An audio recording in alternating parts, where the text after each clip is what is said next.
अब जो मैं डिस्कस करने जा रहा हूँ ये एक्चुअली रिकॉर्डेड वीडियोस में रिकॉर्डेड अपलोडेड नहीं था, तो इसलिए मैं ये वाला पोर्शन रिकॉर्ड कर रहा हूँ। ठीक है, तो 0 ईयर 1 2 3 4 5 डिस्कस क्या कर रहे हैं? एनपीवी आईआरआर की कैलकुलेशन, उसका सर कॉन्सेप्ट। अभी आपने ऊपर फ्यूचर वैल्यू वगैरह वाला बताया था, ये है उसमें वीडियोस में? हाँ, तो आपने क्या किया, किसी प्रोजेक्ट में इन्वेस्ट किए हैं मान लो 10,000 रुपीज, उसके बाद उससे अगले 5 साल में कैश फ्लोज आएंगे, और फिर आपको डिसाइड करना है कि ये प्रोजेक्ट हमारे लिए प्रॉफिटेबल है या नहीं है। तो मैंने यहाँ पे क्या किया, 2500 रुपये, 2200 रुपये, 1800 रुपये, 4000, 3500, कुछ इस तरह का अमाउंट मैंने रिसीव करना है अगले 5 साल में। तो इन्वेस्ट मैं कितना कर रहा हूँ आज? 10,000 रुपये। तो मुझे ये देखना है कि ये मेरे लिए प्रॉफिटेबल है फाइनेंशियली कि नहीं है। तो अगर ये 10,000 रुपये मैं किसी और दूसरे प्रोजेक्ट में लगाऊं तो मुझे रफली 15% का रिटर्न मिल जाएगा। तो ये 15% क्या है मेरा? ये है मेरी minimum required rate of return, जिसे मैं क्या कहता हूँ? डिस्काउंट रेट, जिसे हम क्या कहते हैं? वैक। ठीक है, तो ये क्या हो गया मेरा? Weighted average cost of capital. Clear है मेरी बात? तो minimum required rate of return है मेरी 15%, कि इस प्रोजेक्ट से मुझे कम से कम 15% रिटर्न चाहिए। क्योंकि अगर 10,000 में किसी और जगह पे लगाऊंगा सिमिलर टाइप के प्रोजेक्ट में, तो मुझे वहां से 15% का रिटर्न मिलेगा ही मिलेगा। तो मिनिमम क्या हो गया मेरा? 15%। इसकी डिटेल कैलकुलेशन हम कैसे करते हैं वो अपने डीसीएफ में जब हम करेंगे तब देखेंगे, फिलहाल सिर्फ एक्सेल कर रहे हैं। तो अब मैं क्या करता हूँ, equal to this divide by bracket start. अच्छा सुनो, टोटल अमाउंट कितना आ रहा है मेरे पास? 14,000। मुझे क्या करना पड़ेगा? या तो मैं इस इन्वेस्टमेंट की फ्यूचर वैल्यू निकाल लूं, या जो फ्यूचर में कैश फ्लोज है उन सब की प्रेजेंट वैल्यू निकालो। ये प्रेजेंट है, ये फ्यूचर में आने वाले हैं, कंपैरिजन ऐसे नहीं हो सकता। हमें देखना ये पड़ेगा, या तो सब कुछ प्रेजेंट में लेके आओ या सब कुछ फ्यूचर में लेके जाओ। तो इन जनरल हम चीजों को प्रेजेंट में ला करके चेक करते हैं कि उसकी वैल्यू क्या बन के आ रही है। ठीक है, तो अब इससे थोड़ा बाहर आकर के कॉन्सेप्ट को समझते हैं। मान लीजिए मैं 100 रुपये आज इन्वेस्ट करता हूं, और इस प्रोजेक्ट से मुझे अगले साल 115 रुपये मिलेंगे। ठीक है, और मेरी डिस्काउंट रेट क्या है? 15% की। राइट, तो अब मैं जब इसको डिस्काउंट करके लाऊंगा 1 साल से, तो इसकी प्रेजेंट वैल्यू क्या आएगी? 100 रुपये आएगी ना। ठीक है, तो अब मेरी एनपीवी क्या हो जाएगी? Net present value. 100 रुपये जो मेरे को प्रेजेंट वैल्यू में आए, और माइनस जो आज मैंने 100 रुपये इन्वेस्ट किए, तो एनपीवी क्या है मेरी? 0। तो इसका मतलब क्या है? इस प्रोजेक्ट में मुझे इन्वेस्ट करना चाहिए कि नहीं करना चाहिए?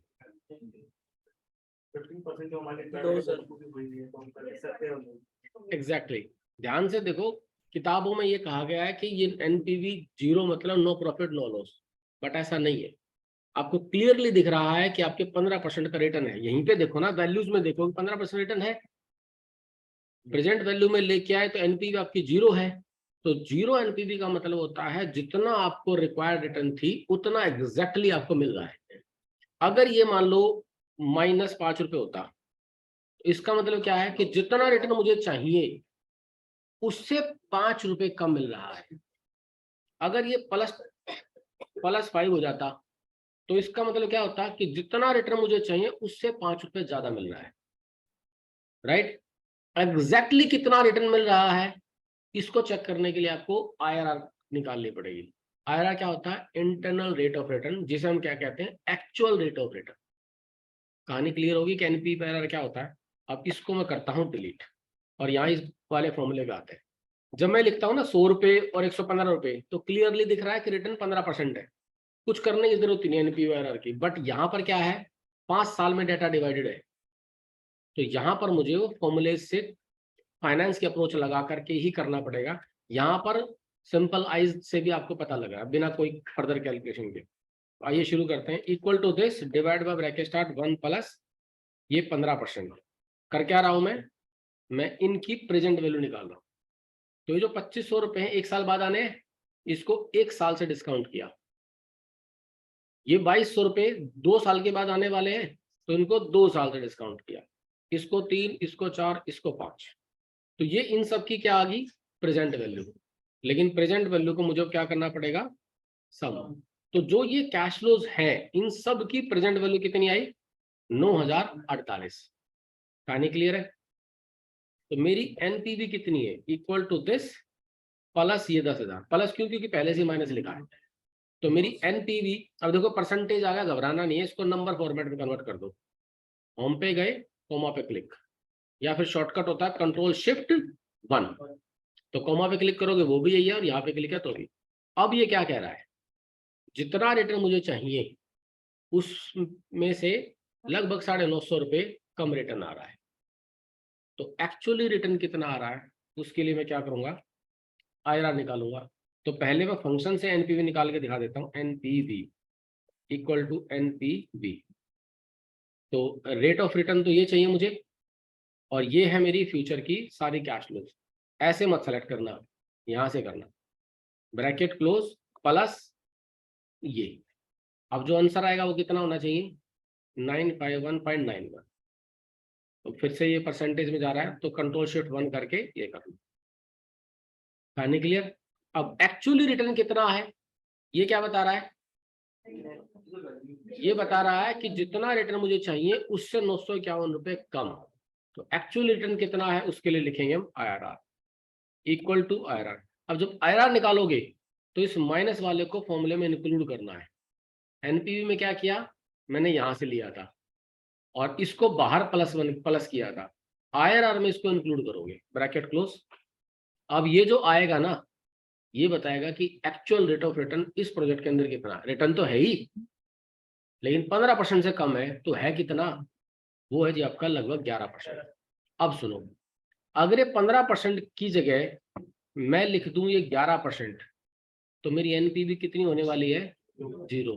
फिर उसका मतलब क्या हो जाएगा, जितना रिटर्न मुझे चाहिए एक्चुअली उतना ही रिटर्न मिल रहा है।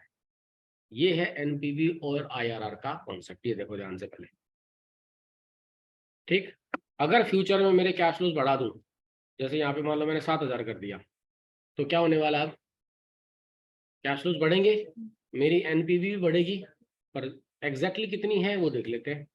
तो अब ये 788 का क्या मतलब है, जितना रिटर्न मुझे चाहिए उससे 788 रुपये ज्यादा रिटर्न मिल रहा है।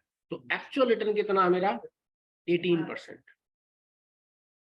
मेकिंग सेंस ना। ठीक है, अब आप मुझे बताओ, क्या ये डेफिनेट है कि positive NPV select the project, negative NPV reject the project? ये जरूरी नहीं है, डिपेंड करेगा इन्वेस्टर के ऊपर, क्लाइंट के ऊपर। अब मान लो ये 788 रुपये प्लस है और मैं हूं करोड़पति, तो एक छोटे, इतने छोटे प्रोजेक्ट पे शायद मैं पैसा नहीं लगाऊंगा। अब दूसरे एंगल पे आ जाते हैं, मान लो ये नेगेटिव है, कितना नेगेटिव कर लें इसको, उतना ही कर लो जितना था, 951 रुपये का नेगेटिव है। बट मैं इस प्रोजेक्ट को सेलेक्ट कर सकता हूँ कि भाई इतने बड़े प्रोजेक्ट में अगर मान लो ये 951,000, ये इतने का अमाउंट है, मतलब 9 लाख रुपए का अमाउंट है, 9 लाख का नुकसान भी हो रहा है, मतलब चाहिए मुझे कितना, 15%, है ना, लेकिन हो क्या रहा है, थोड़ा सा नुकसान हो रहा है, मतलब मुझे 11% का रिटर्न मिल रहा है। इस प्रोजेक्ट के बेस पर मैं दूसरे बड़े प्रोजेक्ट में इन्वेस्ट कर सकता हूँ, इसके एक्सपीरियंस लेकर के। यहाँ तो फिर भी रिटर्न है, कई बार तो मैं ऐसे प्रोजेक्ट में इन्वेस्ट करता हूँ जिसमें रिटर्न ही नेगेटिव है, ये तो पॉजिटिव रिटर्न है। नेगेटिव रिटर्न में भी मैं इन्वेस्ट करूंगा ताकि इससे एक्सपीरियंस लेके ये वाली सड़क बना करके, ये वाला पुल बना करके, ये वाला अपार्टमेंट बना करके, ये वाला सोलर पैनल्स लगा करके मेरे को एक्सपीरियंस मिल जाएगा। इस एक्सपीरियंस के बेस पर कल को गवर्नमेंट के बड़े प्रोजेक्ट में मैं इन्वेस्ट कर सकता हूँ। ये क्या है, एनपीवी आईआरआर की explanation. So do not think if it is negative NPV और negative IRR we should not invest, we may invest, but these tools are helpful in actually estimating the project cost and project financial profitability. इनके base पर decision जरूर होगा, but यही soul responsible नहीं है decision making के लिए। Is that clear? चलो आप इसे प्रैक्टिस करिए।